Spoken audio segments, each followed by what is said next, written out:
Asibabingelela abazalwane bonke egameni elihle lenkosi uJesu. Siyambonga uNkulunkulu osizile wasigcina wasithwala abazalwane kuze kube manje. Ngempela sibona umusa wakhe, sibona ukuthembeka kwakhe, sibone uNkulunkulu ongashiyani. Sibone uNkulunkulu esiphilisa abazalwane, sibone uNkulunkulu esithwala esilwela nalamandla ngathi aphela khona ubona umusa wakhe ekwenzela indlela. Siyabonga ke bazalwane ukuthi nakulolu suku ekseni nje kuyiSunday siphinde sihlangane sizofunda izwi lenkosi. Esimkholwayo ke uNkulunkulu ukuthi izwi lakhe linamandla liphilile. Lisibane enyaweni zethu likukhanya endleleni. Sibingelela ke abogogo nabomkhulu, sibingelele bobaba nomama, izintombi nezinsizwa ke siyabingelela. Sibingelela ingcebo kaNkulunkulu egameni lika Jesu. Siyabonga bazalwane ukuthi uma sibheke emuva ukuthi sibuyaphi kulonyaka sesiku September manje sibona uNkulunkulu nje bazalwane esigcinile. Kufanele simbonge, siyamkweleta, sikweleta udanki ukuthi ke ngempela bazalwane akuzange kube ukuhlakanipha kwethu, akubanga amandla ethu, akubanga ukuthi singcono kunabanye abantu, kodwa nje kuwumusa kaNkulunkulu. Futhi ke sibonga nje ukuthi uNkulunkulu akunasimo esifika kithi esifika by surprise engasazi. Yonke isituation efikayo uNkulunkulu usukazi ukuthi izofika and uyasinika namandla okuyithwala. Kungako futhi sibone uNkulunkulu oduduzanayo. Bakhona abantu abadlule ezimweni ezinzima kodwa uThixo wabaduduza futhi wasiveze ethembekile. Kungako bazalwane siyamkweleta uThixo ukuba simbonge. So nakulolu suku sisase kuyo le ndaba esiloko siyibhekile lapha encwadini yabaseFesu, Ephesians chapter number 6, sifunda ku verse number 14 to verse number 18. Kuthiwa, stand therefore, having girded your waist with the truth, and having put on the breastplate of righteousness, and having shod your feet with the preparation of the gospel of peace, and above all, taking the shield of faith, with which you'll be able to quench all the fiery darts of the wicked one. And take the helmet of salvation and the sword of the Spirit, which is the word of God, praying always with all prayer and supplication in the Spirit, being watchful to this end, with all perseverance and supplication for all the saints. Ilamazwi bazalwane namhlanje singena ngawo. Sibonga uNkulunkulu ukuthi uthembekile. Cela ke sithandaze. Siyakubonga baba egameni lika Jesu kulolu suku lwanamhlanje. Sibonga ukugcinwa uwe, sibonga ukuthwalwa uwe, sibonga ukuthi usilwele. Sibonga ukuthi igazi lika Jesu lenza umsebenzi ophelele empilweni zethu. Sibonga amandla esiphambano nakulolu suku. Siyazithoba ke ukuthi izwi lakho lithatha indawo empilweni yalona loyo lizwayo limqinise limpha amandla egameni lika Jesu. Amen. So ke siyabonga ke bazalwane silapho. Kade siloko sibuka la mhlambe sikhumbuzane kancane ukuthi ke sikhuluma ngama items la esiwanikwa uNkulunkulu ukuthi ke uma sizohloma zonke izikhali yini nani okufanele sithathe. And sibonile la ukuthi kunama items awu6 and kulama items awu6 kuna 5 esebenza for our protection, and a1 is for us to use as to attack the enemy.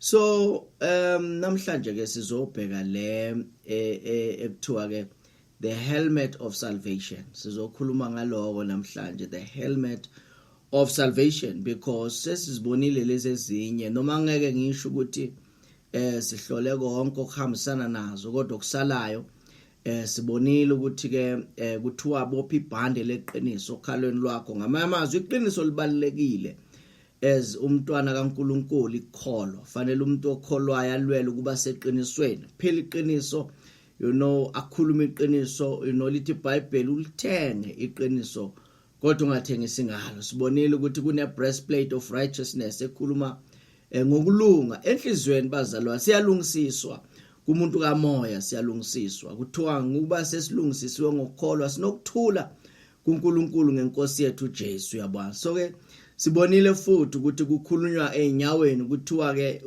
for our protection enyawo zethu zigqokisiwe the preparation of the gospel of peace. Ngamanye amazwi uma umuntu ezimisela ezinikela ukuthi I will be contributing in preaching the gospel of peace usukufaka icathulo enyaweni zakho.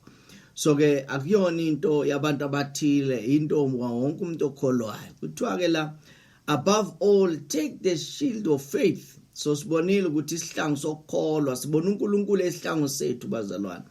Uma sigcinana sambona uNkulunkulu esihlangu sethu, kuthiwa ingalesi sihlangu sokukholwa siba namandla okucima yonke imicibisho levuthayo yomubi. Ngamanye amazwi ukumkholwa uNkulunkulu, ukumthemba uNkulunkulu, ukuthatha ithemba lakho lonke ulibeke kuye. Naseyimweni othi na ubheka ukuthi hey lana angazi, ngiyaqala ukuhlangana nento efana nale, la angazi ukuthi ngizokwenzani, kodwa amehlwetha kuwe. Sisho njalo bazalwane, sithi amehlwetha kuwe, sikhuluma kuNkulunkulu wethu ophilayo. So namhlanje sizobuka lena ke i-item yes 5, the fifth item, which is the last one for protection, okuthiwa the helmet of salvation. So ngiyafisa ukuthi sizwisise kahle ukuthi kuthiwani la. Kuthiwa and take, verse number 17, and take the helmet of salvation and the sword of the Spirit, which is the word of God. Ngamanye amazwi leli verse lisinikeza ukuthi izwi likaNkulunkulu lisebenza izindawo ezimbili la kule verse. So the word of God acts as the helmet of salvation. Ngamanye amazwi it helps us, izwi lenkosi, for our protection, you know, and also siyalisebenzisa futhi as the sword of the Spirit to attack. So zimbili lezinto le. So namhlanje sikhuluma nje kuphela nge-helmet of salvation. Now i-helmet bazalwane isigqoko, i-helmet ihlala ekhanda. So kaningi uma uye endaweni mhlambe la kusetshenzwa khona ama companies, you know, kuba part of your PPE, protective equipment, uyanikezwa even i-helmet. So i-helmet isigqoko nje siqinile, you know. And also I ride a bike and in a helmet, you know, protector ikhanda. So iqinile kakhulu bazalwane, and iyasiza ukuthi ikhanda libe protected. Ngamanye amazwi izwi likaNkulunkulu kubalekile ukuthi lizosiza la ikhanda lethu ukuthi sithole protection. Kuvikelwani kahle kahle lapha, kuvikelwa ingqondo. Ngamanye amazwi ke bazalwane, sibonile ukuthi nakhuluma nge-righteousness, it's a matter of the heart. But now la i-helmet of salvation idila nengqondo yomuntu. So ngamanye amazwi sokhuluma ngengqondo nje namhlanje, ukuthi kubaleke kangakanani ukuthi ingqondo yomuntu igcwale izwi likaNkulunkulu. Kubaleke kangakanani ukuthi ingqondo yomuntu igcwale izwi likaNkulunkulu. Mhlambe ubungayithola kahle le ndaba uma siyifunda lapha ya ku James chapter 1 verse number 21. James chapter 1 verse number 21. Kuthiwa ke la, therefore lay aside all filthiness and overflow of wickedness, and receive with meekness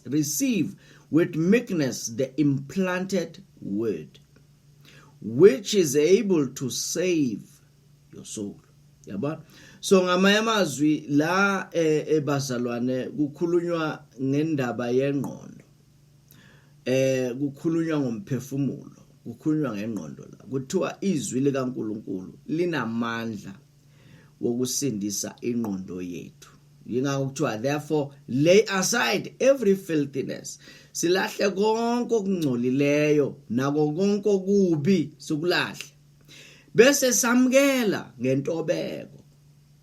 Receive with meekness. Samkele ngentobeko ini izwi likaNkulunkulu. Elitshalwa empilweni zethu. Elinjani? Elinamandla okusindisa imiphefumulo yethu.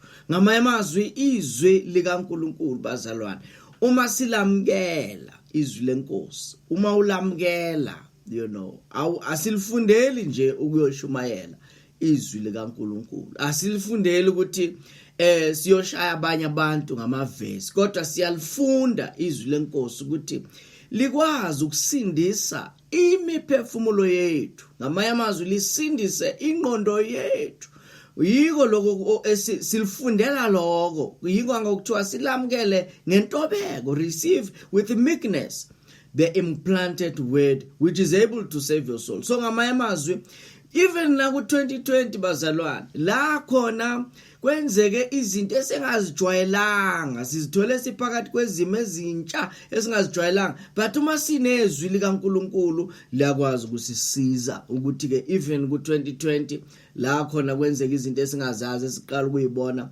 singabi frustrated, kodwa sikwazi. Uyazi nje nginalamazwi angibusisayo kakhulu futhi lapha ya encwadini yabaseRoma la kuthiwa khona chapter 12 verse number 2 kuthiwa, do not be conformed to this world, do not be conformed to this world, but be transformed by the renewing of your mind, that you may prove what is good and acceptable and perfect will of God. So uyabona la ukuthi izwe bazalwane, izwe linendlela yalo ukwenza izinto, izwe linendlela yalo yokwenza izinto, kodwa kuthiwa thina we must not be conformed. Remember, we don't copy what the world is doing, but be transformed by the renewing of your mind. So i-transformation bazalwane iqala endabeni yokushintshwa kwengqondo.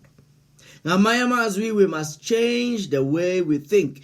Yini ezosiza ke manje? Izwi likaNkulunkulu, izwi lenkosi elizosiza ukuthi sikwazi ukucabanga ngendlela ehlukile.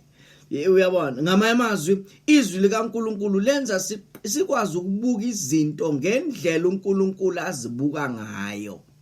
Izwi likaNkulunkulu. So ingakho kunama topic amaningi kabi esingakhuluma ngawo, sibheke ukuthi izwe lenze njani, thina kufanele senze njani. Ziningi izinto esingakhuluma ngazo, kodwa kubalekile ukwazi ukuthi akufanelanga ukuthi silingiselele izwe. Izwe akufanelanga libe i-role model yabantwana bakaNkulunkulu. Thina i-role model yethu uKristu Jesu uqobo lwakhe. Yingakho izwi likaNkulunkulu silidinga kangaka, ngoba liyasisiza ukuthi sicabange ngendlela uNkulunkulu acabanga ngayo, sibuka izinto ngendlela ayibuka ngayo, and noma sukuma senza izinto ngendlela uNkulunkulu athanda ukuthi sizenze ngayo. Yingakho nje uyabona njengoba kukhulunywa ngale ndaba le esifundayo la ku Romans chapter 12 verse number 2. Uma uqhubeka nale chapter, uyayithola izinto uPaul az highlightayo. Uyabona, az highlighter ukuthi ke ngazo le ndaba ukuthi do not be conformed but be transformed.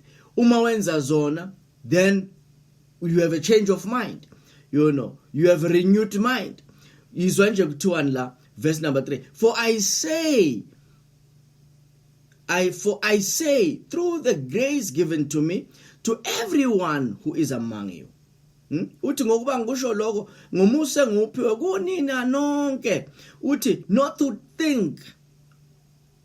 to think of himself more highly than he ought to think, but to think soberly as God has dealt to each one the measure of faith. So ngamanye amazwi uPaul uqala ngokusizana namakholwa, uthi bazalwane, ngithi kini nanonke omunye nomunye akangacabangi ngaye ngaphezulu kwaloko akufanele ukuthi acabange ngakho. Ngamanye amazwi akungabi nomuntu ozibuka kwangathi is all that, is the best of all. Because ikhona lo moya bazalwane, ukhona lo moya ukuthi umuntu angene umoya ukuzazi ukuthi yena ungcono kuna